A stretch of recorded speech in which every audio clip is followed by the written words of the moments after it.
Operation Angel નમસ્કાર, આપ જોવાનું શરૂ કરી ચૂક્યા છો ઝી 24 કલાક। હું જનક દ્વારકા પહોંચે જ્યાં ઓપરેશન એન્જલને 8 કલાકથી વધુ સમય થઈ ગયો છે। દ્વારકાના કલ્યાણપુરમાં એન્જલને બચાવવા માટે રેસ્ક્યુ ઓપરેશન સતત ચાલી રહ્યું છે। એનડીઆરએફ, આર્મી, પોલીસ કર્મચારીઓ ઘટના સ્થળે છે। ફાયરની 3 ટીમ, 108ની ટીમ પણ ઘટના સ્થળે છે। ડોક્ટરની ટીમ પણ ઘટના સ્થળે છે। ખાનગી સિક્યુરિટી ટીમ પણ ઘટના સ્થળે છે। સતત બાળકીને બચાવવાના પ્રયત્નો કરવામાં આવી રહ્યા છે। હાલાકી 8 કલાકથી પણ વધુનો સમય થઈ ગયો છે। બાળકી જીવંત છે, આપ જોઈ રહ્યા છો જે દ્રશ્યો સામે આવી રહ્યા છે, પણ સતત પ્રયત્નો થઈ રહ્યા છે। 30 ફૂટનો આ કૂવો છે, આપ જોઈ રહ્યા છો, બોરવેલ છે, અને ત્યાં આ બાળકી ફસાઈ ગઈ છે। સતત પ્રયત્નો થઈ રહ્યા છે। એનડીઆરએફ, આર્મી, પોલીસ સતત પ્રયત્નો કરી રહી છે, પણ સતત જે પ્રયત્નો 8 કલાક થઈ ગયા છે, પણ બાળકી હજુ સુધી બહાર નથી આવી। રેસ્ક્યુ ઓપરેશન ચાલી રહ્યા છે। હાલમાં ગોવિંદ અમારી સાથે જોડાઈ ગયા છે। ગોવિંદ, 8 કલાકનો સમય, હાલમાં શું પરિસ્થિતિ છે? નંબર 1, નંબર 2, બાળકીને હાલમાં શું ત્યાં અંદર ગતિવિધિઓ ચાલી રહી છે? બાળકી જીવંત છે? શું ઘટના ખબર મળી રહી છે ગોવિંદ? જી જણાવ, ચોક્કસ જણાવી દઉં તો દેવભૂમિ દ્વારકા જિલ્લાના કલ્યાણપુર તાલુકાના રામ ગામે આ ઘટના છે અને છેલ્લા 6 કલાકથી વધારે રેસ્ક્યુની કામગીરી હાથ ધરવામાં આવી છે અને જિલ્લાની તમામ વહીવટી તંત્ર પણ ખડે પગે છે અને એનડીઆરએફની ટીમ કે એસીઆરએફની ટીમ તેમજ આર્મીના જવાનો પણ રેસ્ક્યુમાં જોડાયા છે અને હાલ રેસ્ક્યુની કામગીરી પણ ચાલુ છે અને હાલ ખોદાણની કામગીરી પણ ચાલુ છે અને ટૂંક સમયની અંદર બહાર આવે તે માટે ઘણા બધા લોકો ભગવાનને પ્રાર્થના પણ કરી રહ્યા છે। જી ગોવિંદ, એક સવાલ એ છે કે 8 કલાકથી વધુનો સમય થઈ ગયો છે, બાળકીની હલચલ, અત્યારની લેટેસ્ટ ઘટનાક્રમ શું છે? નંબર 1, નંબર 2, બાળકીને બચાવી શકાય એવી પરિસ્થિતિ છે અને કોણ કોણ લોકો બચાવ કાર્યમાં જોડાઈ રહ્યા છે? રાત છે તો રાત થોડીક મુશ્કેલ રૂપ પણ બનતી હોય ગોવિંદ।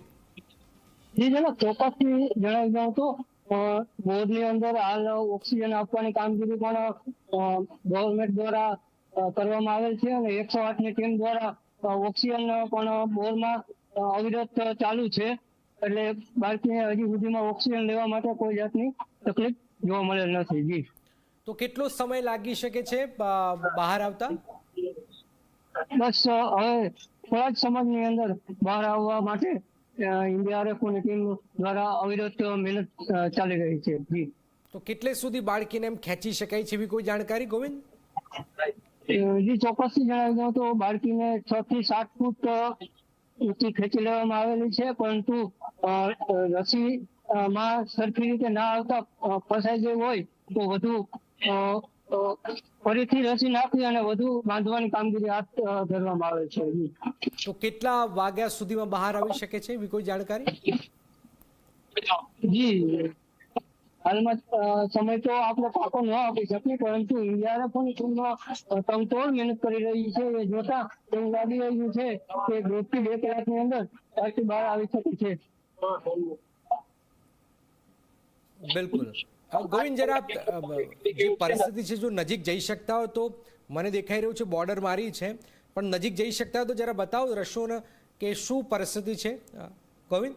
આપણે દ્રશ્યમાં બતાવવા માંગીશ કે એનડીઆરએફની ટીમ દ્વારા હાલ કામગીરી ચાલુ રાખેલી છે અને તંત્ર દ્વારા જીસીબી ખોદકામ પણ હાલ ચાલુ રાખેલું છે। કોઈક રડવાનો અવાજ, હલચલ, મેં કીધું કે હલચલ જેવું કંઈક બાળકીનું થઈ રહ્યું છે ગોવિંદ? થોડી વાર પહેલા રડવાનો અવાજ સાંભળવામાં આવ્યો હતો, પણ હાલમાં કોઈ એવો અવાજ આવતો નથી। બિલકુલ બિલકુલ ગોવિંદ આપણી પાસે આવે છે, આપ જોઈ રહ્યા છો ઝી 24 કલાક ઓપરેશન એન્જલના સીધા દ્રશ્યો કે બાળકીને ખેંચવામાં આવી રહી છે, પણ 30 ફૂટનો આ બોરવેલ છે અને રેસ્ક્યુ ચાલી રહ્યું છે। આશા રાખીએ, પ્રભુને પ્રાર્થના કરીએ કે જલ્દી આ બાળકી હેમખેમ બહાર આવી જાય। તમામ લોકો પ્રાર્થના કરી રહ્યા છે, આર્મી મદદ કરી રહી છે, એનડીઆરએફ પ્રયત્નો કરે છે, પોલીસ જવાનો ખડે પગે છે। રાતનો સમય છે, થોડીક મુશ્કેલી પડતી હોય છે, સ્વાભાવિક છે, પણ આ પરિસ્થિતિની વચ્ચે 8 કલાકથી આ ઓપરેશન ચાલી રહ્યું છે।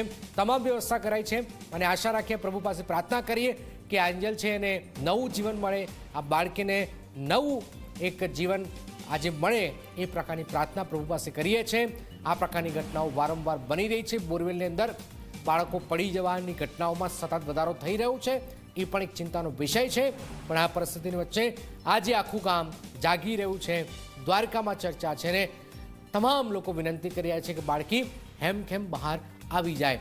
તો આ દ્રશ્યો આપ જોઈ રહ્યા છો કે સતત જે બોરવેલ છે એની આજુબાજુ જેસીબી મદદથી ખાડો ખોદવામાં આવી રહ્યો છે અને ખાડો ખોદવામાં આવી રહ્યો છે.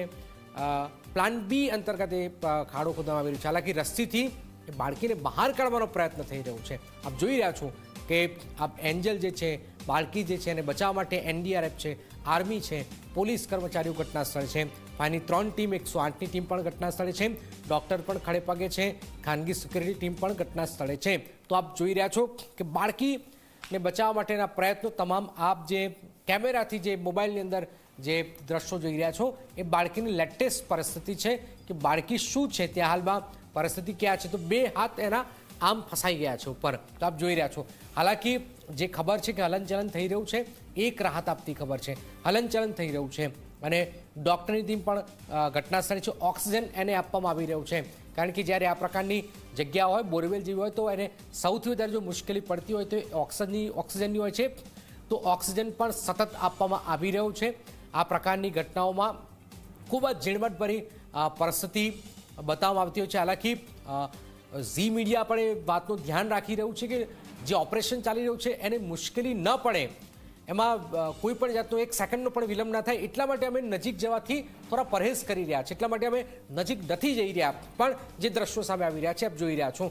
મુશ્કેલી જે બચાવ જે કામગીરી ચાલી રહી છે એમાં 1 સેકન્ડનો પણ મુશ્કેલી ના આવી જોઈએ એ માટે આપ જોઈ રહ્યા છો દ્રશ્યોમાં કે ખૂબ જ તનતોડ મહેનત કરવામાં આવી રહી છે. 8 કલાકથી મહેનત કરવામાં આવી રહી છે અને પ્રભુ પાસે પ્રાર્થના કરવામાં આવી રહી છે કે એન્જલને એક નવું જીવન મળે.